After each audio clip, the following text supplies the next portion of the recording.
शांति। ओम शांति बाबा। आज की अव्यक्त मुरली संपूर्ण पवित्रता का व्रत रखना और मैंपन को समर्पित करना ही शिव जयंती मनाना है। आज विशेष शिव बाबा अपने शालिग्राम बच्चों का बर्थडे मनाने आए हैं। आप बच्चे बाप का जन्मदिन मनाने आए हो और बाप दादा बच्चों का बर्थडे मनाने आए हैं, क्योंकि बाप का बच्चों से बहुत प्यार है।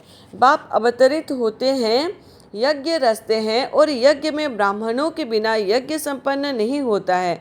इसलिए यह बर्थडे अलौकिक है, न्यारा और प्यारा है। ऐसा बर्थडे जो बाप और बच्चों का इकट्ठा हो यह सारे कल्प में न हुआ है, न कभी हो सकता है। बाप है निराकार, एक तरफ निराकार है, दूसरे तरफ जन्म मनाते हैं। एक ही शिव बाप है जिसको अपना शरीर नहीं होता, इसलिए ब्रह्मा बाप के तन में अवतरित होते हैं। यह अवतरित होना ही जयंती के रूप में मनाते हैं। तो आप सभी बाप का जन्मदिन मनाने आए हो व अपने मनाने आए हो, मुबारक देने आए हो व मुबारक लेने आए हो। यह साथ साथ का वायदा बच्चों से बाप का है। अभी भी संगम पर कंबाइंड साथ है, अवतरण भी साथ है, परिवर्तन करने का कार्य भी साथ है और घर परमधाम में चलने में भी साथ साथ है। यह है बाप और बच्चों के प्यार का स्वरूप। शिव जयंती भगत भी मनाते हैं, लेकिन वह सिर्फ पुकारते हैं, गीत गाते हैं। आप पुकारते नहीं, अपना आपका मनाना अर्थात समान बनना। मनाना अर्थात सदा उमंग उत्साह से उड़ते रहना, इसलिए इसको उत्सव कहते हैं। उत्सव का अर्थ ही है उत्साह में रहना। तो सदा उत्सव अर्थात उत्साह में रहने वाले होना सदा है या कभी कभी है। वैसे देखा जाए तो ब्राह्मण जीवन का श्वास ही है उमंग उत्साह। जैसे श्वास के बिना रह नहीं सकते हैं, ऐसे ब्राह्मण आत्माएं उमंग उत्साह के बिना ब्राह्मण जीवन में रह नहीं सकते हैं। ऐसे अनुभव करते हो ना। देखो, विशेष जयंती मनाने के लिए कहाँ कहाँ से दूर दूर से भाग करके आए हैं। बाप दादा को अपने जन्मदिन की इतनी खुशी नहीं है जितनी बच्चों के जन्मदिन की है। इसलिए बाप दादा एक एक बच्चों को पदम गुना खुशी की थालियाँ भर भर के मुबारक दे रहे हैं। मुबारक हो, मुबारक हो, मुबारक हो। अच्छा, चारों ओर के सदा उमंग उत्साह में रहने वाले श्रेष्ठ बच्चों को, सदा सहज पुरुषार्थी संगम युग के सर्व वरदानी बच्चों को, सदा बाप और मैं आत्मा इसी स्मृति से मैं बोलने वाले मैं आत्मा सदा सर्व आत्माओं को अपने वृत्ति से वायुमंडल का सहयोग देने वाले ऐसे मास्टर सर्वशक्तिमान बच्चों को बाप दादा का याद प्यार, दुआएं, मुबारक और नमस्ते। हम रूहानी बच्चों की रूहानी बाप दादा को याद प्यार, गुड मॉर्निंग, नमस्ते नमस्ते नमस्ते बाबा, शुक्रिया बाबा, शुक्रिया। डबल विदेशी बड़ी बहनों से सभी ने मेहनत अच्छी की है, ग्रुप ग्रुप बनाया है ना, तो मेहनत अच्छी की है।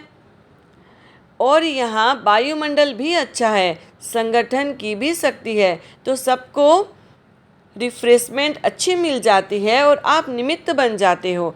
अच्छा है, दूर दूर रहते हैं ना, तो संगठन की जो शक्ति होती है वो भी बहुत अच्छी है। इतना सारा परिवार इकट्ठा होता है तो हर एक की विशेषता का प्रभाव तो पड़ता है। अच्छा प्लान बनाया है, बाप दादा खुश हैं, सबकी खुशबू आप ले लेते हो, वह खुश होते हैं, आपको दुआएं मिलती है। अच्छा, यह जो सभी इकट्ठे हो जाते हो यह बहुत अच्छा है। आपस में लेन देन भी हो जाती है और रिफ्रेशमेंट भी हो जाती है। एक दो की विशेषता जो अच्छी पसंद आती है उसको यूज करते हैं, इससे संगठन अच्छा हो जाता है, यह ठीक है। अच्छा, वरदान। सर्व खजानों की इकोनॉमी का बजट बनाने वाले महीन पुरुषार्थी भव। जैसे लौकिक रीति में यदि इकोनॉमी वाला घर न हो तो ठीक रीति से नहीं चल सकता, ऐसे यदि निमित्त बने हुए बच्चे इकोनॉमी वाले नहीं हैं तो सेंटर ठीक नहीं चलता।